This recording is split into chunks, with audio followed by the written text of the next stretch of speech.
नमस्कार, आप देख रहे हैं सुदर्शन न्यूज और मैं हूं आपके साथ अमित शर्मा। वक्त है सत्ता का महासंग्राम का, जिसमें आज हम बात करेंगे कांग्रेस के नए नवेले अध्यक्ष मल्लिकार्जुन खड़गे की, जिन्होंने आज औपचारिक रूप से कांग्रेस अध्यक्ष पद की कमान संभाल ली है। खड़गे 24 साल के बाद पार्टी के गैर गांधी अध्यक्ष हैं। अध्यक्ष बनने के साथ ही खड़गे के सामने चुनौतियों का पहाड़ भी खड़ा हो गया है। मल्लिकार्जुन खड़गे की पहली परीक्षा जल्दी गुजरात और हिमाचल में होने जा रहे विधानसभा चुनाव में होगी। हालांकि इतने कम समय में किसी को भी जज करना ठीक नहीं होगा, लेकिन सवाल यही है कि अगर जीत मिलती है तो क्या क्रेडिट गांधी परिवार को जाएगा, हार मिली तो खड़गे के खाते में जाएगा, और क्या खड़गे का रिमोट भी गांधी परिवार के हाथ में रहेगा? क्या वो स्वतंत्र रूप से काम कर पाएंगे? और सबसे बड़ा सवाल ये कि क्या साल 2024 में होने वाले लोकसभा चुनाव में खड़गे कांग्रेस के अच्छे दिन ला पाएंगे? आज इसी को लेकर हम चर्चा करेंगे, लेकिन पहले देखिए ये रिपोर्ट।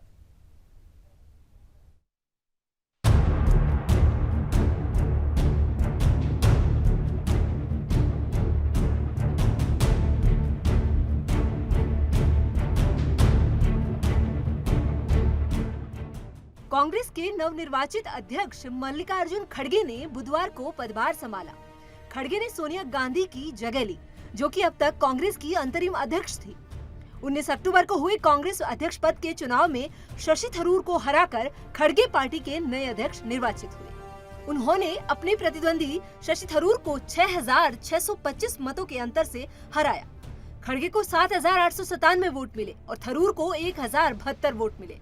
बता दें कि कांग्रेस अध्यक्ष पद की जिम्मेदारी खड़गे के सामने चुनौतियों का पहाड़ लेकर आने वाली है। उनके सामने एक तरफ राजस्थान का सियासी संकट तत्काल चुनौती बनकर खड़ा है, तो अगले कुछ हफ्तों में होने जा रहे गुजरात और हिमाचल प्रदेश के विधानसभा चुनाव भी बड़ी चुनौती है।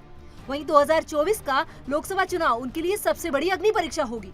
खड़गे को 2024 के आम चुनाव से पहले पार्टी को मजबूत करने के लिए कई चुनौतियों का सामना करना पड़ेगा। गुजरात और हिमाचल प्रदेश चुनाव में कांग्रेस के बेहतर करने की उम्मीदें बड़ी चुनौती है। वहीं राजस्थान व कर्नाटक में पार्टी के भीतर जारी रस्साकशी ने पार्टी की परेशानी और बढ़ा दी है। ऐसे में 2024 के आम चुनाव से पहले पार्टी को एकजुट करना खड़गे के लिए एक बड़ी चुनौती होगी। शशि थरूर को मात देकर पार्टी के शीर्ष पद पर काबिज होने वाले खड़गे के पक्ष में भी कुछ चीजें नजर आ रही है। खड़गे की छवि सबको साथ लेकर चलने की रही है और उनकी ये खूबी यहाँ से आगे का सफर तय करने में उनके लिए काफी फायदेमंद साबित हो सकती है। खड़गे के कार्यभार संभालने के कुछ हफ्ते बाद ही हिमाचल प्रदेश और गुजरात में होने वाले विधानसभा चुनाव उनके सामने पहली चुनौती होंगे, जहाँ सत्तारूढ़ बीजेपी की मजबूत पकड़ है। इस समय केवल 2 राज्यों राजस्थान और छत्तीसगढ़ में ही कांग्रेस की सरकार है। इस परीक्षा के बाद 2023 में 9 राज्यों में विधानसभा चुनाव होने हैं, जिनमें उनका गृह राज्य कर्नाटक भी शामिल है। वहीं पार्टी में पीढ़ीगत आधार पर विभाजन भी एक चुनौती है और उन्हें अनुभवी नेता व युवाओं के बीच संतुलन बनाए रखना होगा। यही नहीं, उन्हें गांधी परिवार के रिमोट कंट्रोल से चलने की धारणा को भी गलत साबित करने की चुनौती का सामना करना होगा। उनके सामने एक चुनौती उदयपुर नव संकल्प को लागू करने और अपनी नई टीम में सभी समीकरणों को साधते हुए किसी को नाराज नहीं करने की भी होगी। Bureau report, Sudarshan.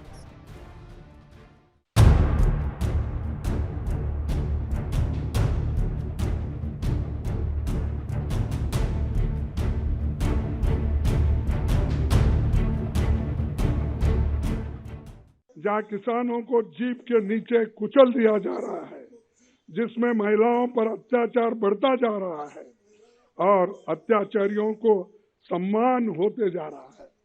ये कैसा न्यू इंडिया है जहाँ जनता महंगाई से त्राही त्राही कर रहे हैं, लेकिन सरकार आंखें बंद करके बैठी हुई है।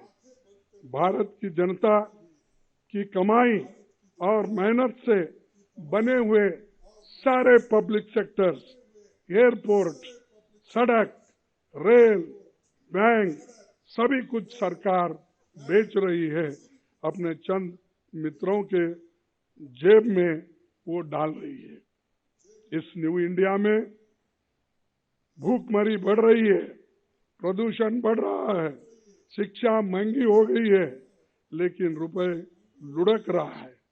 यहाँ सरकार सो रही है, लेकिन ईडी, इनकम टैक्स, सीबीआई दमन के लिए 24 घंटे काम कर रहे हैं। उनके इस इंडिया में दलित, आदिवासी, अल्पसंख्यक, शोषित समाज के लोगों को अपमानित किया जाता है, उनके मौके छीने जा रहे हैं। और आज के दिन इसी न्यू इंडिया में झूठ को सच और सच को झूठ बनाया जा।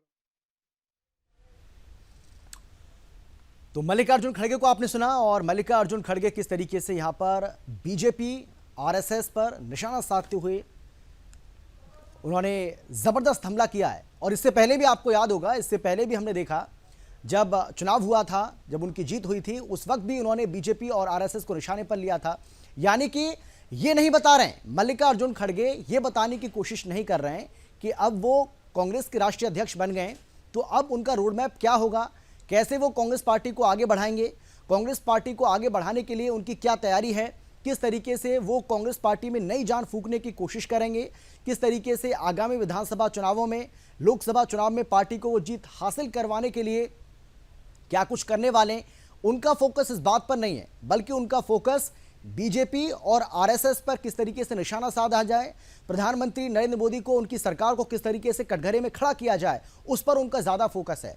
तो सवाल यही है कि क्या मल्लिकार्जुन खड़गे को ऐसा करने से कांग्रेस पार्टी को फायदा होगा, मल्लिकार्जुन खड़गे को क्या इसमें किसी तरह का कोई फायदा दिख भी रहा है या फिर नहीं, यह भी अपने आप में एक बहुत बड़ा सवाल हो जाता है। और सवाल यही है जो आज हम चर्चा भी करने वाले हैं, जो एक अहम सवाल आज हम उठा रहे हैं, वो यही है कि क्या अगर जीत हासिल होती है तो वो गांधी परिवार को उसका क्रेडिट मिलेगा, और अगर हार होती है तो क्या मल्लिकार्जुन खड़गे के खाते में वो जाएगा। ये अपने आप में एक अहम सवाल हो जाता है, एक बहुत बड़ा सवाल हो जाता है। और इसी को लेकर आज हम विस्तार से चर्चा करने वाले हैं। एक बड़ा पैनल हमारे साथ मौजूद रहने वाला है। सवाल इसलिए भी उठ रहा है क्योंकि कांग्रेस पार्टी लगातार हम देख रहे हैं कि किस तरीके से एक के बाद एक चुनाव हारती जा रही है। कांग्रेस पार्टी देश के अंदर सिमटती जा रही है। सिर्फ 2 राज्य अब ऐसे बचे हैं देश के अंदर जहां पर कांग्रेस पार्टी की अपनी खुद की सरकार है। जहां पर राजस्थान की हम बात कर लें तो वहां पर सरकार चला रही है कांग्रेस पार्टी, उसके साथ ही छत्तीसगढ़ के अंदर कांग्रेस की सरकार है। बाकी राज्यों में अगर आप देखेंगे तो इक्का दुक्का राज्य में कांग्रेस कहीं ना कहीं किसी न किसी पार्टी के साथ मिलकर सरकार चला जरूर रही है, लेकिन अपने दम पर अगर कहीं भी सरकार कांग्रेस पार्टी की है तो वो सिर्फ 2 राज्य देश के अंदर बचे हैं, जिसमें राजस्थान और मध्य प्रदेश। राजस्थान मध्य प्रदेश में हालांकि सरकार बनाई थी, लेकिन वहां किस तरीके से घटनाक्रम हुआ और उसके बाद अब बीजेपी एक बार फिर से सत्ता में वहां पर आ चुकी है। लेकिन अभी सिर्फ 2 राज्य ऐसे हैं जिसमें छत्तीसगढ़ और राजस्थान जहां पर कांग्रेस की सरकार है। अब कांग्रेस को किस तरीके से आगे बढ़ाएंगे मल्लिकार्जुन खड़गे, ये अपने आप में एक अहम सवाल हो जाता है। और सबसे बड़ी जो परीक्षा होनी है मल्लिकार्जुन खड़गे की, वो होनी है गुजरात और हिमाचल विधानसभा चुनाव में। अब इन चुनाव में बहुत ज़्यादा समय बचा नहीं है। हिमाचल विधानसभा चुनाव की तारीखों का ऐलान हो चुका है और किसी भी दिन अब गुजरात विधानसभा चुनाव की तारीखों का ऐलान भी किया जा सकता है। ऐसे में कहा जा रहा है कि सबसे बड़ी चुनौती अब यही है, सबसे बड़ी अग्नि परीक्षा मल्लिकार्जुन खड़गे की है कि इन दोनों राज्यों में इस साल जो विधानसभा का चुनाव होना है वहां किस तरीके से कांग्रेस की वो नैया को पार करवाएंगे। आज इसी को लेकर हम चर्चा करेंगे। हमारे साथ कौन कौन खास मेहमान हैं, सबसे पहले उनसे आपको हम परिचय करा देते हैं।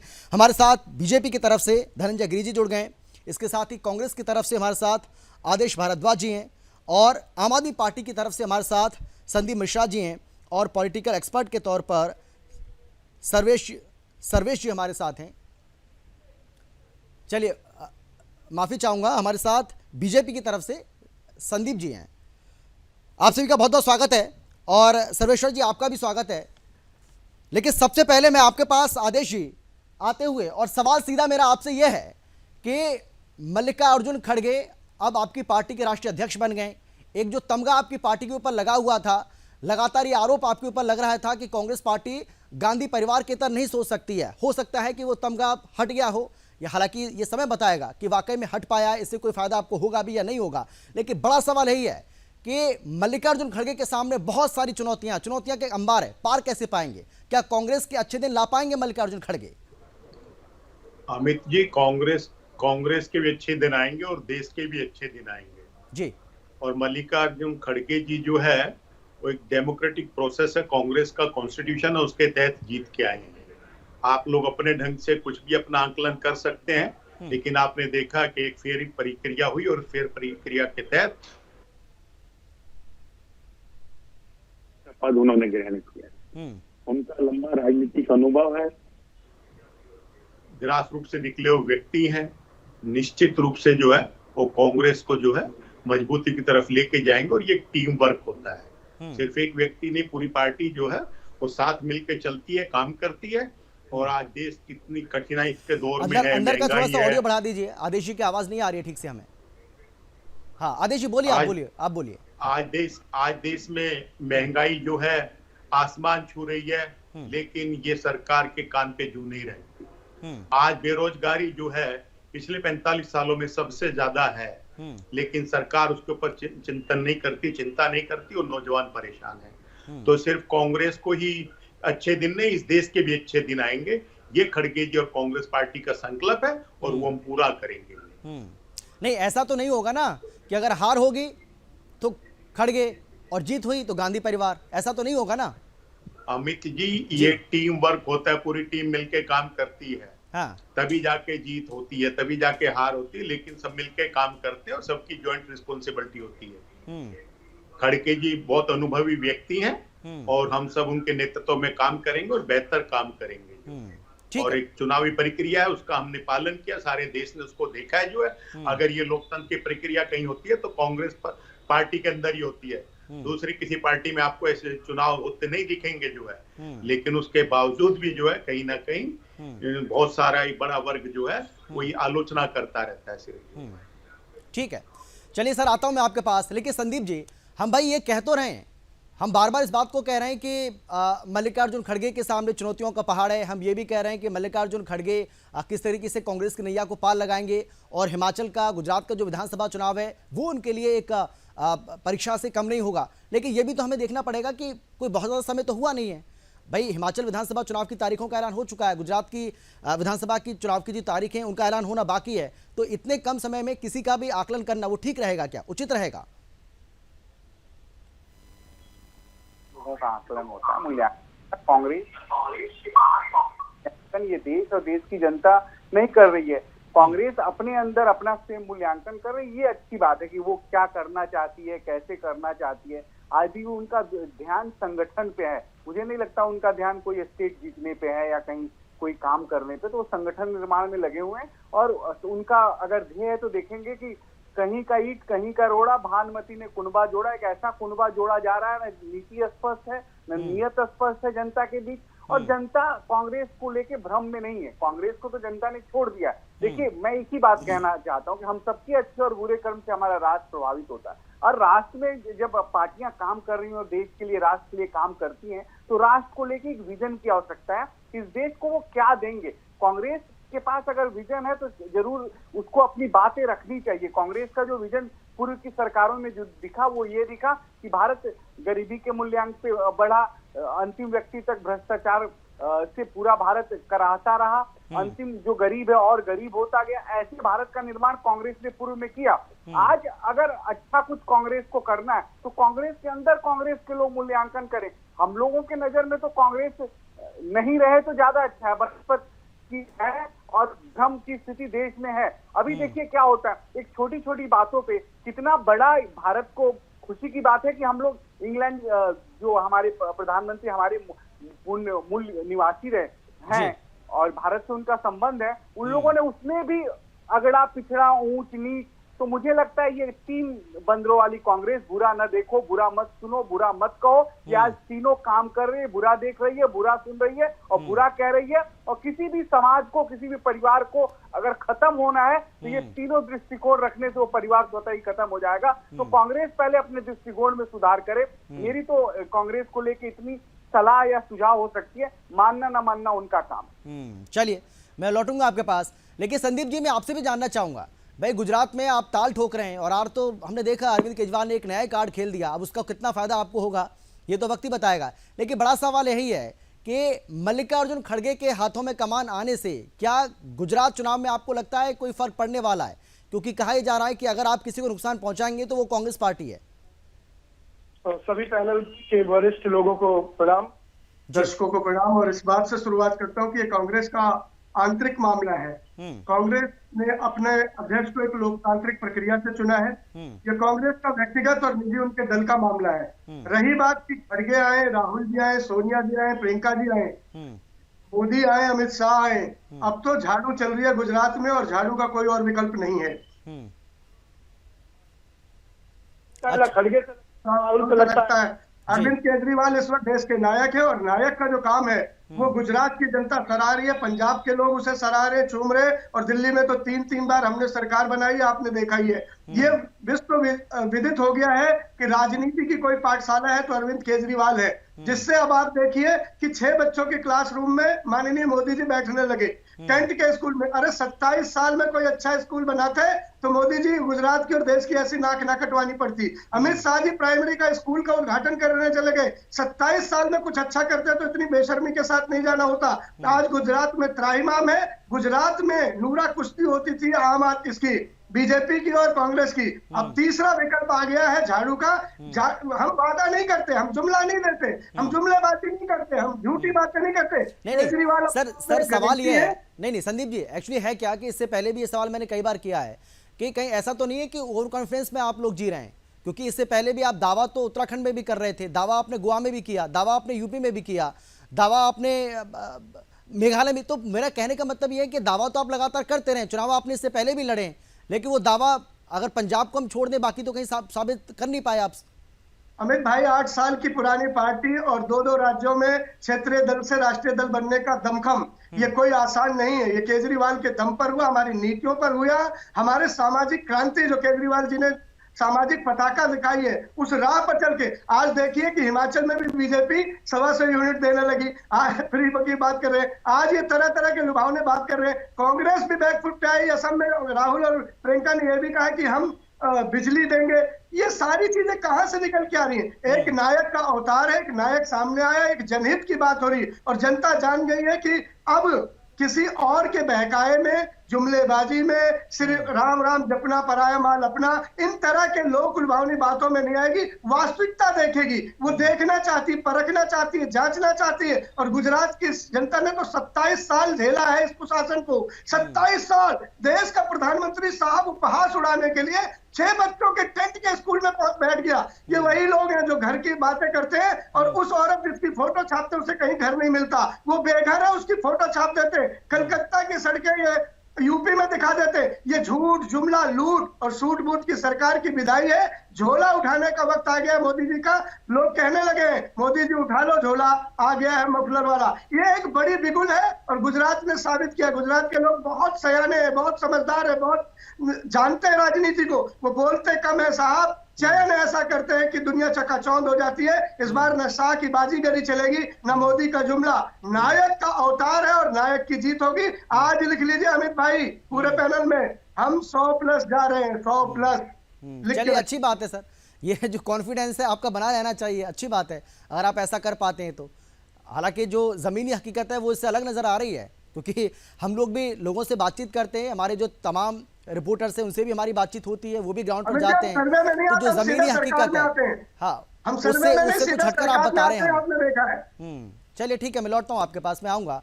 लेकिन सर्वेश्वर जी, मल्लिकार्जुन खड़गे का कमान संभाल लेना कांग्रेस पार्टी के लिए, वो भी गैर गांधी, गुजरात विधानसभा चुनाव, हिमाचल विधानसभा चुनाव, कहा यह जा रहा है कि सबसे बड़ी परीक्षा इसी के जरिए होगी। आपको लग रहा है कि कुछ कमाल कर पाएंगे मल्लिकार्जुन खड़गे? देखिए अमित जी, ये बहुत मतलब क्या कहते हैं, सुखद समय है कांग्रेस पार्टी के लिए। गैर गांधी परिवार, करीब 2.5 दशक के बाद कोई गैर गांधी परिवार से कांग्रेस का प्रेसिडेंट हुआ है। और ये पहले से ही तय था, जब अशोक गहलोत ने मना कर दिया और मल्लिकार्जुन खड़गे जी का नाम सबसे लास्ट मोमेंट पे आया और शशि थरूर जी मैदान में थे और एक तिवारी साहब थे झारखंड के, तो ये पहले ही तय हो गया था कि जो खड़गे साहब है वो गांधी परिवार के मतलब द्वारा भेजा गया कैंडिडेट है और जीत उन्हीं की होगी।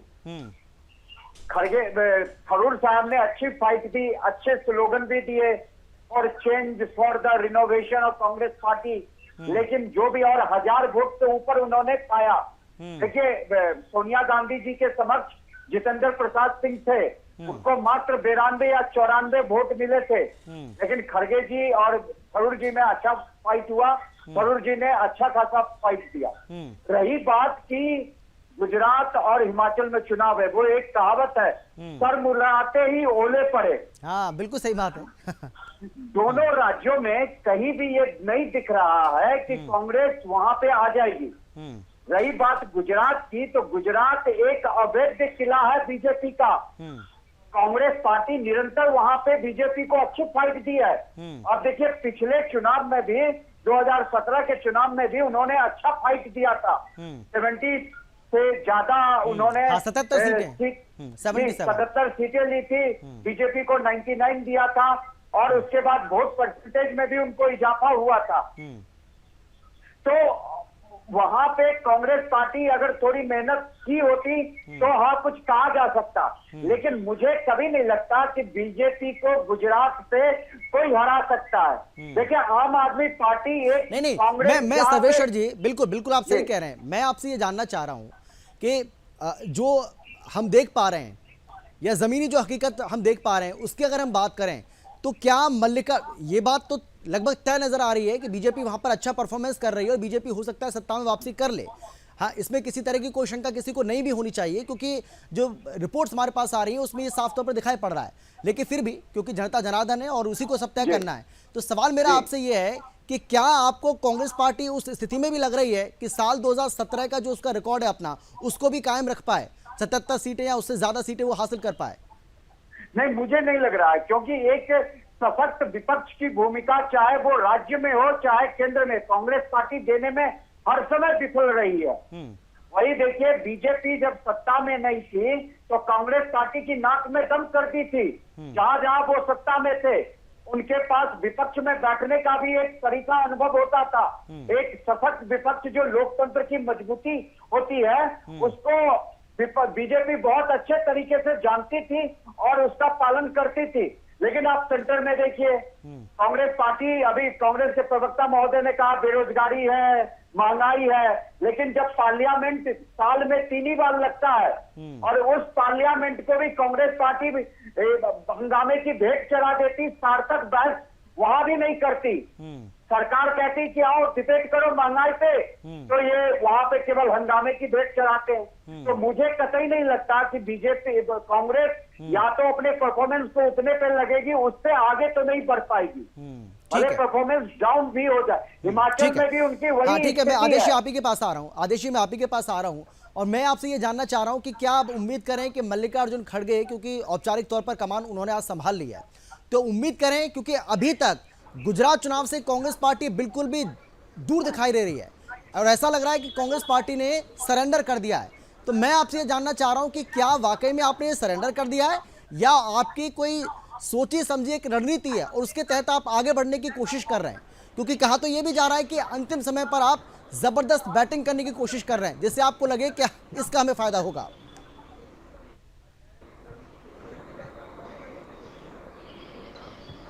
आदेशी, हाँ बोलिए, आप बोलिए। अमित जी, मेरा सवाल सुना सर आपने? हाँ अमित जी, बिल्कुल चिंता का विषय नहीं है, हम पूरी तरह से वहां पे सरकार बनाएंगे और आपके सामने उदाहरण है कि किस किस तरह से कितने मुख्यमंत्रियों को गुजरात के अंदर मोदी जी को बदलना पड़ा। ये वहां की सरकार का फेलियर है और लोग जागरूक हैं। आज देश के अंदर महंगाई, बेरोजगारी आसमान छू रही है, रुपए का डिवैल्यूएशन किस तरह से हो रहा है, और कोरोना काल के नहीं ये वहां की जनता को समझाइए ना, ये गुजरात की और हिमाचल की जनता को क्यों नहीं समझा पा रहे हैं? पूछा गया कि ऑक्सीजन की कमी से कितने लोगों की देश में मृत्यु हुई, तो इस झूठी सरकार ने वहां पे कहा एक भी व्यक्ति की देश के अंदर ऑक्सीजन से मृत्यु नहीं हुई, इसलिए पार्लियामेंट में विरोध करना पड़ता है। और इस झूठी और बहरी सरकार को जगाने के लिए हम वहां पे लोगों की बातों को आप मेरे सवाल का जवाब दे दीजिए कि आपके बड़े नेता गुजरात में कब दिखाई पड़ेंगे प्रचार के लिए? क्या मल्लिकार्जुन खड़गे ड्यूटी लगाएंगे, लोगों की भेजेंगे उनको कि भाई जाइए वहां पर? क्या ऐसा लग रहा है जैसे आपने सरेंडर कर दिया बिल्कुल एकदम? अमित जी, हमारे राष्ट्रीय महासचिव वहां पे लगे हुए हैं, दूसरे लोग वहां पे लगे हुए हैं और प्रधानमंत्री ने खुद स्वीकारा कि प्रधानमंत्री ने खुद वहां पे स्वीकारा और कहा कि कांग्रेस गुपचुप तरीके से लेंगे, हम गुपचुप नहीं, ताकत से लगे हुए हैं और वहां सरकार बनाएंगे और लोगों को जो है निजात दिलाएंगे। आज के केजरीवाल जी के भी प्रवक्ता कह रहे थे, भाई संदीप जी जो है, कि किस तरह से जो है दिल्ली में सुविधाएं हैं। दिल्ली में पिछले 8 सालों से एक भी सीनियर सिटीजन की पेंशन नहीं मिली है, एक भी नया राशन कार्ड नहीं बना है। दिल्ली दुनिया के सबसे प्रदूषित शहरों में आ गया है। दिल्ली ऐसा शहर बन गया है जहां पे सफाई कर्मचारियों को हड़ताल करनी पड़ती है, जब उनको 5-5, 6-6 महीने तक तनख्वाह नहीं मिल पाती। और अभी भी दिवाली से पहले हड़ताल थी। चलिए आदेश जी, मैं आऊंगा आपके पास। आपकी आवाज ठीक से आ नहीं रही है, पहले इसको ठीक करते हैं, इसको दुरुस्त करते हैं, उसके बाद मैं आपके पास लौटता हूं। लेकिन संदीप जी, मेरा सवाल आपसे ये है कि कहीं ऐसा तो नहीं है कि बीजेपी गलत फहमी में जी रही है? ये भी आपको ध्यान रखना पड़ेगा। हो सकता है कि कांग्रेस एक रणनीति के तहत आगे बढ़ रही हो। भाई हम ये कह तो रहे हैं कि गुजरात विधानसभा चुनाव में कांग्रेस पार्टी कहीं दिखाई नहीं पड़ रही है, इनके बड़े नेता वहां पर प्रचार के लिए जा नहीं रहे, लेकिन एक तरीके से आप देखा जाए तो देखिए, भारत जोड़ो यात्रा निकाली जा रही है, साउथ से उसकी शुरुआत की जाती है और दक्षिण भारत के जो 5 राज्य हैं वहां पर कांग्रेस पार्टी की तरफ से पूरा फोकस किया जा रहा है। यानी कि विधानसभा चुनाव का ना करके ऐसा लग रहा है कि 2024 की तैयारी कांग्रेस पार्टी कर रही है। तो कहीं ऐसा तो नहीं है कि कांग्रेस की अपनी एक रणनीति है, उसके तहत वो आगे बढ़ रही है और आपको लग रहा है कि कांग्रेस पार्टी ने सरेंडर कर दिया है? ऐसा तो नहीं है? नहीं अमित जी, सबसे इंपॉर्टेंट बात है कि हम लोग खड़गे जी के विषय पे चर्चा कर रहे थे। कांग्रेस के साथी को 4 शब्द नहीं मिले जो खड़गे जी के ऊपर बोले, और हमारे आम आदमी पार्टी के प्रवक्ता जी भी खड़गे जी के ऊपर कुछ नहीं बोले, क्योंकि कुछ समय पहले वो कांग्रेस में थे। मैंने संदीप जी ये सवाल आपसे इसीलिए किया है क्योंकि खड़गे भी तो साउथ से आते हैं सर। संदीप जी, खड़गे भी तो साउथ से आते हैं, मैं इसीलिए तो आपसे कह रहा हूं। और खड़गे साउथ से आते हैं, दलित नेता हैं। दूसरा वो आप ये देखिए कि किस तरीके से कांग्रेस पार्टी एक रणनीति के तहत आगे बढ़ रही है। कहा यह जाता है कि लोकसभा की 129 सीटें हैं इन 5 राज्यों में कुल मिलाकर के देखा जाए, तो उस पर कांग्रेस पार्टी का फोकस है। देखिए, मैं बिल्कुल खड़गे जी के ऊपर कुछ नहीं बोलूंगा, वो बहुत वरिष्ठ नेता है, लेकिन मैं सिर्फ इतना कांग्रेस के लिए कहना चाहता हूँ कि कांग्रेस की बुराई करने से तो कुछ नहीं होगा, जैसे वो लोग बुराई करते हैं। हम लोग संकल्पवान लोग हैं और भारतीय जनता पार्टी में ही ऐसे कार्यकर्ता हैं जो वंदे मातरम के नाम पे अपना सारा जीवन दे देते हैं। उन्हें भारत माँ के जय के अलावा कुछ नहीं चाहिए। उनका भारत माँ के झंडे, तिरंगे की शान, आन बान के लिए वो उसका कार्यकर्ता अपना सर्वोच्च देता है। आज भारत एक है, एकता के सूत्र में बंधा हुआ है। इस भारत को तोड़ने वाली शक्तियां हाशिए पे है। तय कांग्रेस को करना है कि कहाँ खड़ी है, किस नियत के साथ खड़ी है, किस नीति के साथ खड़ी है, और कांग्रेस के लोग इसको बेहतर ढंग से समझ सकते हैं। लेकिन उनकी जो भी रणनीति है, वो रणनीति आम जनता को भी तो दिखनी चाहिए ना। कभी कभी क्या होता है, आप टेलीविजन पे हम लोग डिबेट कर रहे हैं और डिबेट में जनता जो देख रही है उसको पता है कि कौन व्यक्ति विषय पे बोल रहा है और कौन विषय से अलग हट के भाग के बोल रहा है। तो जनता मूल्यांकन करती है। ऐसी देश में राजनीतिक पार्टियों का उदय, उद्भव और समापन भी होता है। तो ये सारे विषय जो है जनता के सम्मुख आता है और जनता को परीक्षा लेनी होती है। और चुनाव तो अच्छी बात है, इसी बहाने झूठ की भी परीक्षा हो जाएगी। हम संदीप भाई को एक बात याद दिला के बात अपनी समाप्त करना चाहते हैं कि देखिए, प्रधानमंत्री मोदी जी को बुरा भला कहने से अगर आम आदमी पार्टी आगे बढ़ती है तो आप ये एजेंडे पे आप भी कायम रहिए। कांग्रेस जी एजेंडे पे थी, खत्म हो गई। कुछ समय बाद आप जहां जाए वहां भी खत्म हो जाएंगे। आप अपने काम को छोड़ दीजिए, आप अपना काम तो देख नहीं रहे हैं। आपको प्रधानमंत्री में बुराई दिखती है, आपको अमित शाह जी में बुराई दिखती है, भारतीय जनता पार्टी में बुराई दिखती है। बिल्कुल देखिए, आपके बुराई से हम और अपने आप को ठीक करेंगे, अच्छा करेंगे, और जो कमियां होंगी उनको दुरुस्त करेंगे। और अच्छे शासन व्यवस्था हमने गुजरात में भी चलाई है। और जहां संदीप जी, होने वाले हैं, संदीप जी, मेरे सवाल तो सुनिए। ये भी तो एक सच है ना संदीप जी, ये भी तो सच है ना कि आम आदमी पार्टी वाले, कांग्रेस वाले जितना प्रधानमंत्री नरेंद्र मोदी पर प्रहार करेंगे, जितना बीजेपी पर प्रहार करेंगे, जितना आरएसएस पर प्रहार करेंगे, फायदा उतना ही होता है आपको। ये सच भी तो है।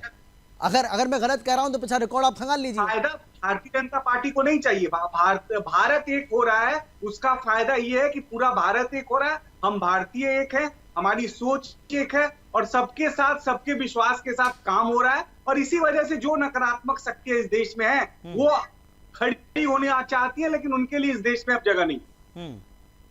ठीक है,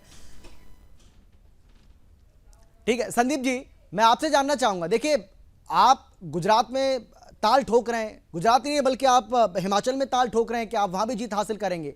लेकिन कहा यह जा रहा है कि चाहे वो हिमाचल हो या फिर वो गुजरात, कुछ इलाकों में है आपका प्रभाव, इससे कोई डिनाई नहीं कर सकता है।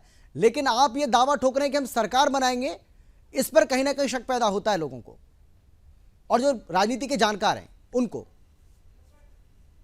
देखिए, हम ताल ही नहीं ठोक रहे। मैंने एक बात कही थी कि हम सर्वे में नहीं आते, हम सीधे सरकार में आते हैं, और ये पंजाब ने और दिल्ली ने कई बार साबित किया है। मैं सीधे से संदीप भाई की बात पे मुझे हंसी आ रही है। अब यही तो दिक्कत है ना सर भाई, जो सर्वे आए थे, अगर मैं गलत हूं तो आप मुझे गलत साबित करिए, जो सर्वे सामने आए थे पंजाब में आपकी सरकार बना रहे थे, सर्वे प्रचंड बहुमत के साथ आपकी सरकार बना रहे थे, और जब रिजल्ट आया तो सरकार आपने बनाई, बाकी जगह नहीं दिखा रहे थे, बाकी जगह उसी तरह आपके हार हुई।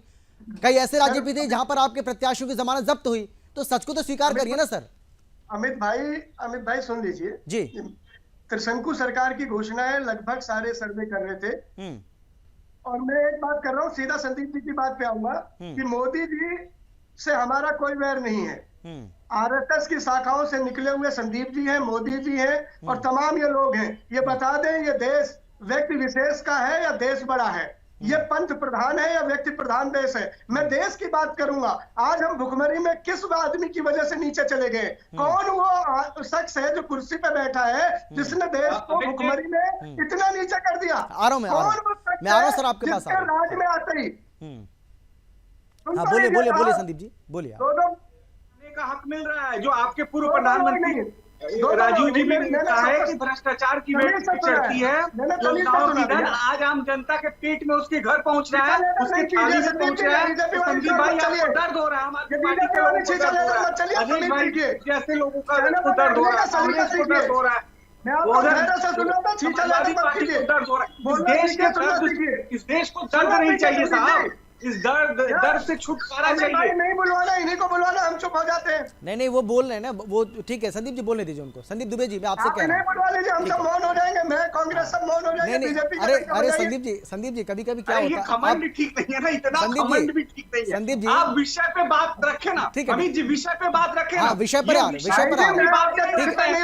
है दुबे जी, आप एक मिनट, प्रधानमंत्री जी, मोदी फोबिया जो हुआ ना संदीप जी को, संदीप मिश्रा जी आप बोलिए। संदीप दुबे जी एक मिनट, वो भी मोदी फोबिया में थे। अरे दुबे जी एक मिनट, मैं आ रहा हूं सर आपके पास, एक मिनट। यशस्वी प्रधानमंत्री के साथ आप जो दुर्व्यवहार कर रहे हैं, जिस तरह अरे सर समय खराब हो रहा है सर, समय को बर्बाद नहीं करना सर, समय बर्बाद हो रहा है। एक एक करके अपनी बात रखिए आप, एक एक करके लगाम लगाओ, इन्हें बोलो सुनना सीखे। नहीं मेरी बात सुनिए ना सर, दिक्कत क्या हो रही है कि आप संदीप मिश्रा, सर एक मिनट सुनिए, आप संदीप मिश्रा हैं, वो संदीप दुबे, अब मैं संदीप नाम लेता हूं तो कंफ्यूजन हो जाती है, तो इसलिए बीजेपी का प्रवक्ता बोलते नाम मत बोलो। नहीं एक्चुअली क्या है, उनको लग रहा है मैं उनसे सवाल कर रहा हूं, इसलिए वो बोल, ठीक है संदीप जी, संदीप दुबे जी, मैं आपसे कह रहा हूं प्लीज उनको बोलने दीजिए, बोलिए आप, बोलिए। अब बोलिए ना सर, आप चुप हो गया, बोलिए। बात कही, जी ने बात कही कि मोदी जी को गाली दे दे, इनको हम गाली नहीं दे रहे। मैं ये सवाल पूछ रहा हूँ आज पूरे भारत की जनता से कि देश बड़ा या मोदी बड़े? मैं ये पूछता हूँ कि देश की ताकत बड़ी है मोदी और अमित शाह की ताकत बड़ी? जिन लोगों ने देश को भुखमरी में किस इंडेक्स पे खड़ा कर दिया, वो दोषी है या नहीं है? उनसे सवाल पूछना चाहिए, नहीं पूछना चाहिए? जिन लोगों ने डॉलर को रसातल में डाल दिया, उन लोगों रुपए को रसातल में डाल दिया, उनसे सवाल होना चाहिए, नहीं होना चाहिए? जिन्होंने बेरोजगारी को हिमालय से ऊंचा कर दिया, उनको कटघरे में खड़ा करना नहीं करना चाहिए? जो ये बोलते थे कि 50 दिन का समय दे दो और हम देश की हालत बदल देंगे, साहब आज ये 8 साल में क्या कर पाए? गुजरात ये विषय रोज हर बार कम से कम साल भर में आपके डिबेट में यही विषय सुन रहा हूं। आम आदमी पार्टी हार जाती है, कांग्रेस हार जाती है, विपक्ष हार जाता है इस विषय पे, और हर बार विषय। अच्छा चलिए, मैं आप दोनों, ठीक है मैं आप दोनों को रोक रहा हूँ, मैं आप दोनों को रोक रहा हूँ सर, मैं आप दोनों के पास आऊंगा, एक मिनट, ठीक है। सर्वेश्वर जी, आपको मेरी आवाज आ रही है क्या? सर्वेश्वर जी, हाँ आप बोलिए, एक मिनट सर, एक करके सर समय खराब कर रहे हैं आप दोनों, गलत बात है ये। अच्छा ठीक है, मैं आता हूँ आप दोनों के पास, मैं आप दोनों के पास लौटूंगा। सर्वेश्वर जी आप बोलिए, सर्वेश्वर जी आप बोलिए, मैं आ रहा हूँ सर, मैं आ रहा हूँ सर, आप बोलिए आप।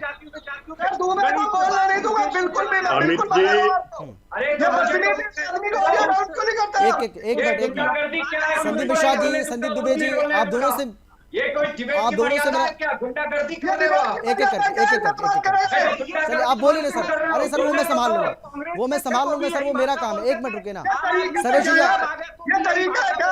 ये क्या सर्वेश्वर जी, आप बोलिए। चला रखी है? संदीप जी हो गया ना आपका? संदीप जी अपनी बात आपने रख ली।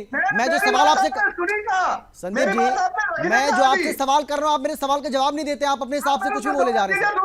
ठीक है, मैं दोबारा आऊंगा आपके पास, मैं दोबारा आऊंगा आपके पास। सर्वेश्वर जी आप बोलिए। हाँ बोलिए। संदीप जी मैं आगे, संदीप जी समय खराब कर रहे हैं, समय खराब हो रहा है सर। मैं आ रहा हूँ।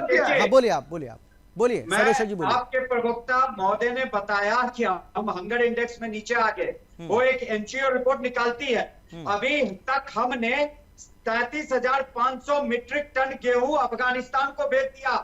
11,000 मीट्रिक टन गेहूं खाने के लिए, चावल श्रीलंका को भेजा। 3 बिलियन रुपए श्रीलंका को भेजा हमने। और हम इन देशों को मदद कर रहे हैं, इनको खाना भेज रहे हैं। और ये हमारे देश के पॉलिटिकल पार्टी ये कहेंगे कि भारत में भुखमरी है। इंडोनेशिया अफगानिस्तान भेज रहे किस लिए भैया?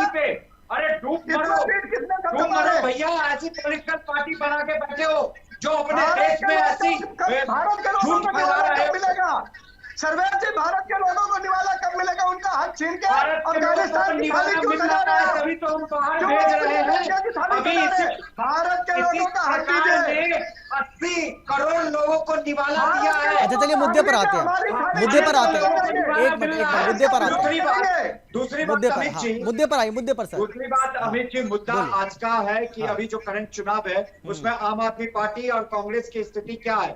देखिए, आम आदमी पार्टी अभी 5 राज्यों की चुनाव थी, वहां भी आपने भी अपने शुरुआती स्क्रिप्ट में यही बोला था कि बहुत उछल कूद मचा रही थी।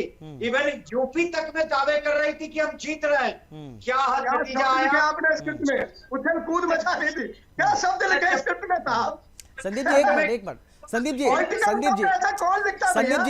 जी मुझे ऐसा लग रहा है ना आप इस डिबेट को हाईजैक करना चाहते हैं। मैं ऐसा होने नहीं दूंगा सर, गलत बात है ना। बाकी लोग चुप हैं, आप बोले जा रहे हैं सर, प्लीज समझा करिए सर रुकिए ना, अब उनको बोलने दीजिए सर। अब आप अपनी बारी में बोलिए सर, जब आपकी बारी आएगी तब आप बोलना, प्लीज बोलिए। हाँ बोलिए आप। दिल्ली बोलिए। 8 सालों से आम आदमी पार्टी की सरकार है। इन्होंने एक सपना देखा, रेवड़ी बांटा की बिजली पानी फ्री। अब क्या हाल है वहां के लोगों को? नहीं, मैं सर्वेश्वर जी मैं आपसे ये जानना चाह रहा हूँ, मैं आपसे ये जानना चाह रहा हूँ पॉलिटिकल एक्सपर्ट के तौर पर। ठीक है संदीप जी, अच्छा ठीक है, मुझे सवाल करने दीजिए, उनसे सवाल करने दीजिए। मैं ये कह रहा हूँ सर्वेश्वर जी, मैं आपसे ये जानना चाह रहा हूँ कि अब जो सबसे अहम है मल्लिकार्जुन खड़गे के लिए वो ये है कि हिमाचल में किस तरीके से सत्ता में वापसी कराई जाए कांग्रेस पार्टी की, गुजरात में किस तरीके से सत्ता में वापसी कराई जाए कांग्रेस पार्टी की। तो मैं आपसे ये जानना चाह रहा हूं, क्योंकि कहा ही जा रहा है कि अगर हम खासतौर पर गुजरात की बात करें तो वहां पर शहरों में बीजेपी, गांवों में कांग्रेस और कुछ इलाके, कुछ हिस्से ऐसे हैं जहां पर आम आदमी पार्टी का प्रभाव भी देखा जा रहा है। तो ये कहा जा रहा है कि मुकाबला त्रिकोणीय हो सकता है गुजरात में।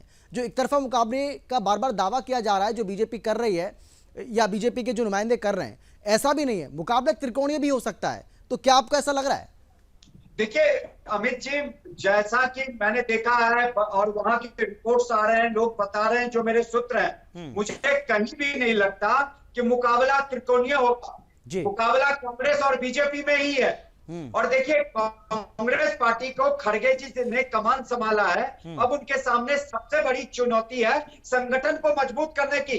देखिए, वो ना तो हिमाचल में सत्ता में वापसी कर पाएंगे, ना ही गुजरात में, लेकिन एक अगर अच्छी फाइट दे वहां पे, तो अभी देखिए 2024 से पहले 11 राज्यों के चुनाव ड्यू हैं। हिमाचल, गुजरात हो गया, कर्नाटक हो गया, अगले साल आपका 3 राज्य, राजस्थान, छत्तीसगढ़ और उसके बाद मध्य प्रदेश। 9 राज्यों में होना है। 9 राज्य ऐसे हैं सर्वेश्वर जी अगले साल जहां पर विधानसभा का चुनाव होना है, और उसके बाद फिर हम लोकसभा चुनाव के लिए तैयारी करेंगे सभी राजनीतिक पार्टियां जो 2024 से पहले अमित जी 11 राज्यों में विधानसभा के चुनाव होने हैं। तो खड़गे जी को अभी पूरा फोकस ये जो आने वाले चुनाव में उसमें अपनी संगठन मजबूत करके एक अच्छी फाइट देने के लिए होनी चाहिए, ना कि मोदी जी पे अटैक करने, आरएसएस को अटैक करने पे ध्यान केंद्रित करना चाहिए। उनको संगठन मजबूत करने चाहिए, क्योंकि कांग्रेस पार्टी का जो संगठन है बिल्कुल तरीके से खत्म हो चुका है। उनको जैसे बीजेपी पन्ना प्रमुख बीजेपी में भी होता है, वहां से शुरुआत करने की जरूरत है। रही बात आम आदमी की पार्टी के जो है मुखिया अरविंद केजरीवाल, देखिए वो सपने की सौदागर की तरह झूठ के सपने बेचने हर जगह जाते हैं। यहाँ का पंजाब का सारा पैसा लेके गुजरात इलेक्शन मैनेजमेंट में लगा रहे हैं। पंजाब में लोग बेहाल हैं, 100 दिन से ऊपर की सरकार हो गई, लेकिन आखिर इन्होंने क्या क्या जो वादे किए थे वो किए। इनको ठीक है, दिल्ली ठीक है सर्वेश्वर जी, 1 मिनट में आता हूँ आपके पास। ठीक है, मैं आऊंगा आपके पास जल्दी से। हाँ ठीक है, आ रहा हूँ मैं, आदेश जी आ रहा हूँ। ठीक है, लेकिन संदीप दुबे जी, मेरा सवाल आपसे है। राजधानी में अक्सर ये देखा गया है कि आम आदमी पार्टी ने जहां जिस प्रदेश में प्रवेश किया है, जहां पर एंट्री मारी है उसने, तो जो पार्टी सत्ता में उसी को उसने नुकसान पहुंचाया है। भाई अभी तो आप सत्ता में 27 साल से तो आप हैं गुजरात में, तो अगर ये भी कहा जा रहा है कि नुकसान पहुंचेगा, तो ऐसा आप ये मत सोचिए कि कांग्रेस को ही डेंट करेंगे, हो सकता है कि नुकसान आपको भी हो।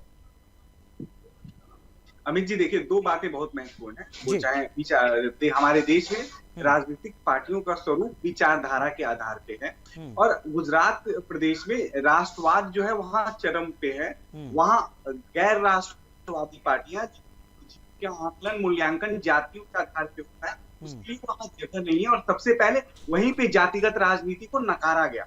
राष्ट्रवादी राजनीति वहीं से फली है, और वो यश कीर्ति गुजरात प्रदेश के लोगों को जाता है, आम जनमानस को जाता है, जिनका दिल हम लोगों ने जीता। और लोकतंत्र जीतने का नाम, मैं तो कहूंगा संदीप भाई आम आदमी पार्टी के मित्र हैं, साथी कहें, अरविंद भाई दिल जीतने का लोगों का काम करें, कांग्रेस के लोग भी दिल जीतने का काम करें। लेकिन दिल कैसे जीतेंगे? एक बेहतर नीति होनी चाहिए, राष्ट्र को समर्पित नीति हो, और एक बेहतर वातावरण देने की बात हो कि वातावरण हम देंगे जिसमें राष्ट्र के लोग, प्रदेश के लोग अपने को सुरक्षित महसूस करें। आप दिल्ली ले लीजिए, पंजाब ले लीजिए, कांग्रेस के और भी स्टेट ले लीजिए, सभी स्टेट में इन लोगों को अपना मॉडल प्रस्तुत करने की आवश्यकता है, जिसके आधार पे दूसरा मूल्यांकन कर सके। लेकिन ये हर जगह फेल दोनों पार्टियां हुई हैं, और खास तौर से मेरे संदीप भाई हंस रहे हैं दूसरे के डिबेट पे। देखिए, आप कभी भी दूसरे पे नहीं हंस रहे हो। लेकिन संदीप जी जो आप आरोप लगाते थे कि परिवारवाद है, होता है तो गुस्सा करेगा, हंसेगा, सवाल बोलेगा, बड़े भाई हैं।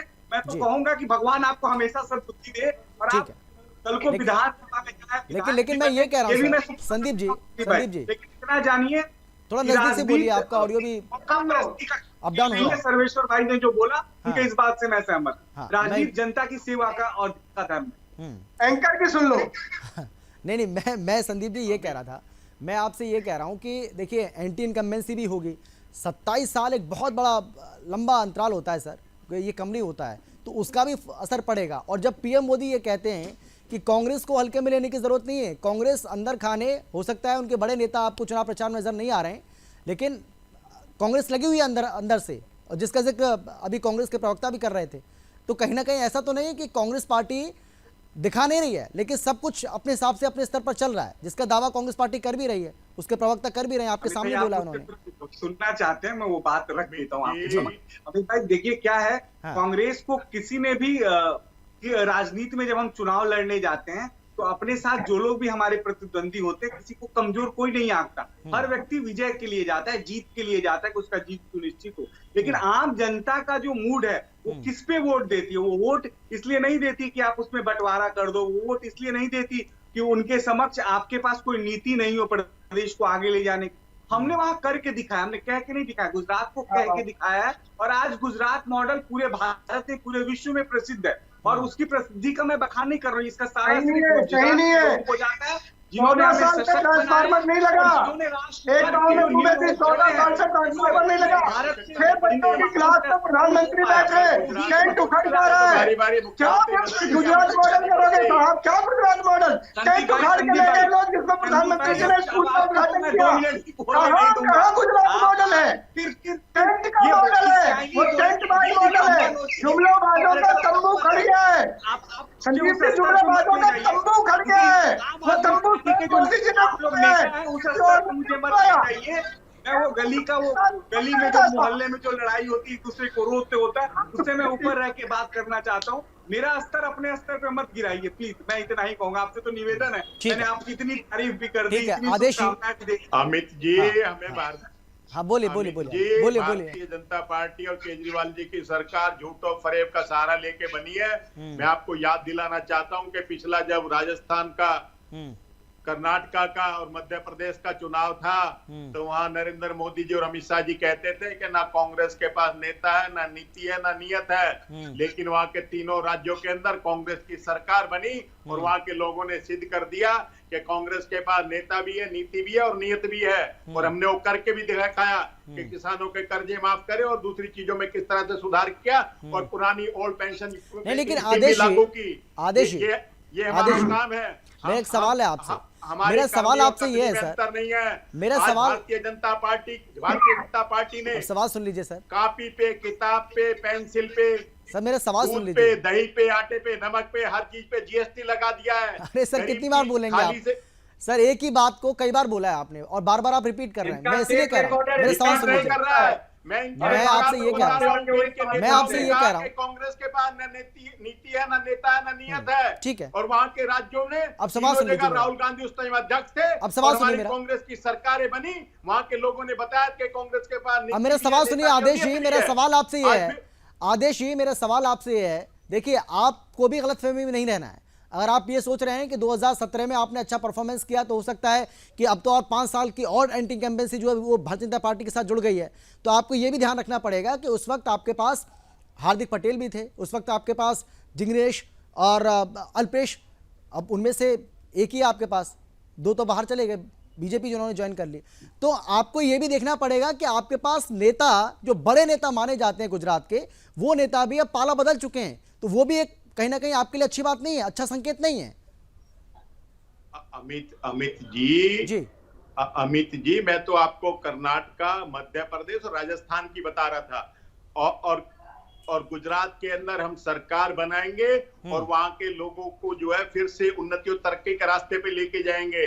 वहां के शिक्षा का मॉडल, स्वास्थ्य का मॉडल जो हमने दिल्ली में दिया, मेट्रो जो हमने दिल्ली में दी, आज मेट्रो का मॉडल जो 3-3 साल मेट्रो जो है, आज दिल्ली के अंदर कोई नया स्कूल नहीं बन रहा है। दिल्ली के अंदर जिन्होंने कहा कि 500 स्कूल खोलेंगे, आज वहां पे 800 से ज्यादा शराब के ठेके खोलने की बात हो रही थी। आज इनका भ्रष्टाचार जो है वो सामने आ गया है। किस तरह से जो है, जो कंपनियां बैन थी उनको काम दिया गया, किस तरह से जो मैन्युफैक्चरिंग करते थे उनको डिस्ट्रीब्यूशन से बाहर रखना था, उनको डिस्ट्रीब्यूशन में भी दिया गया। किस तरह से 2% कमीशन को 12% कमीशन किया गया, किस तरह से जो 21 दिन साल में ड्राई डे होते थे उनको घटा के 3 दिन किया गया। जवाब ले लेते हैं किस तरह से सर, जवाब ले लेते हैं, लेकिन संदीप मिश्रा जी, 25 साल की उम्र शराब, ठीक है, जवाब ले लेते हैं। संदीप मिश्रा जी, ये बात तो सही है कि भाई आप दिल्ली के लोगों ने समझ लिया आप दिल्ली मॉडल का ढोल तो पीटते हैं, ये बात बिल्कुल सही है। ठीक है, अब आदेश जी जवाब तो ले लीजिए। आदेश जी अगर आरोप लगाएं तो जवाब ले लीजिए। अपनी शराब नीति को संदीप जी वापस लेना पड़ा, ठीक है, और जो हमारी नीति थी, अच्छा ठीक है, अब जवाब ले लीजिए, जवाब लीजिए विजन है। संदीप मिश्रा जी, भाई सवाल ये है, देखिए आप ढोल तो बहुत पीटते हैं, दिल्ली मॉडल की आप जमकर तारीफ करते हैं, पंजाब में हालांकि पंजाब के लोगों ने भरोसा किया आपकी बातों पर, लेकिन आप गुजरात में भी, हिमाचल में भी अब ये बात कह रहे हैं। इसके पहले जहां भी विधानसभा के चुनाव हुए वहां भी आपने दिल्ली मॉडल को आगे रखा। वो बात अलग है कि वहां के लोगों ने भरोसा नहीं किया उस पर, लेकिन मैं आपसे जानना चाहूंगा, जब भी आपसे पूछा जाता है कि आप बताइए आपने दिल्ली में कितने नए स्कूल बनाए, आपसे जब पूछा जाता है कि आप बताइए आपने दिल्ली में कितने नए हॉस्पिटल बनाए, तो आप उसका जवाब आपके वाकई में आपके पास नहीं रहता है। ये तो आपको माननी पड़ेगी, जिसका जिक्र कांग्रेस के प्रवक्ता भी कर रहे हैं। अमित जी, आप बहुत वरिष्ठ पत्रकार हैं और साथ में हमारे पास शर्मा जी भी बैठे, सर्वेश भाई भी बहुत अच्छी स्टडी करके बैठते हैं। ये 2 बातें आप सब बहुत स्पष्ट जानते हैं, न जमीन दिल्ली सरकार के पास है, न नौकरी है, न कानून व्यवस्था है। उसके बाद भी अगर दिल्ली ऐतिहासिक उपलब्धियों को हासिल कर रही है तो ये नायक की मेहनत है, परिश्रम की पराकाष्ठा है, जिसे कोई झुठला नहीं सकता। पान की मून का मोहल्ला क्लिनिक देखने आना और मिसेस डोनाल्ड ट्रंप का स्कूल, सरकारी स्कूल, मनीष सिसोदिया के स्कूल देखने आना बताता है कि देश नहीं दुनिया में केजरीवाल के नाम का किस तरह से ढोल पीटा जा रहा है, डंका पीटा जा रहा है। पूरे देश के मुख्यमंत्री आज केजरीवाल मॉडल, दिल्ली मॉडल सीखने आते हैं, सराहते हैं, सराह के जाते हैं, अपनाते हैं और अपने राज्य में लगाने का वादा करते हैं। पर कुछ अंधभक्त और अंधभक्तों को के नेता ठीक इस बात को है झुठलाने सर, का समय मेरे प्रयास पास बहुत करते कम बचा है। सर्वेश्वर जी मैं एक बार फिर से दिल्ली मल्लिकार्जुन दुनिया खड़गे के पे लौटता सबसे हूं। प्रदूषित शहरों में हो गया है। हाँ ठीक है, आ रहा हूं सर समय नहीं, नहीं बचा न्याय मेरे पास। करेंगे मेरे साथ, बस 10 चलिए। सेकंड बोलने देंगे। हाँ सर्वेश्वर जी 10 सेकंड में, दिल्ली 10 दुनिया सेकंड के में, 10 सबसे सेकंड में जल्दी से आखिरी प्रदूषित और कमेंट आप। गंदे शहरों में शामिल हो गया है। संदीप जी हाँ जी, अपनी चलिए सरकार मेरे को पास समय की कहे कमी है। जरा। बहुत धन्यवाद आप सभी का इस चर्चा में शामिल होने के लिए, अपनी अपनी बात रखने के लिए। लेकिन बड़ा सवाल यही है कि मल्लिकार्जुन खड़गे से कांग्रेस पार्टी जो उम्मीद कर रही है, क्या मल्लिकार्जुन खड़गे उन उम्मीदों पर खरा उतर पाएंगे? ये अपने आप में एक अहम सवाल है, इंतजार करते हैं। फिलहाल इतना ही छोटे से ब्रेक के बाद फौरन लौटेंगे। आप देखते रहिए सुदर्शन न्यूज।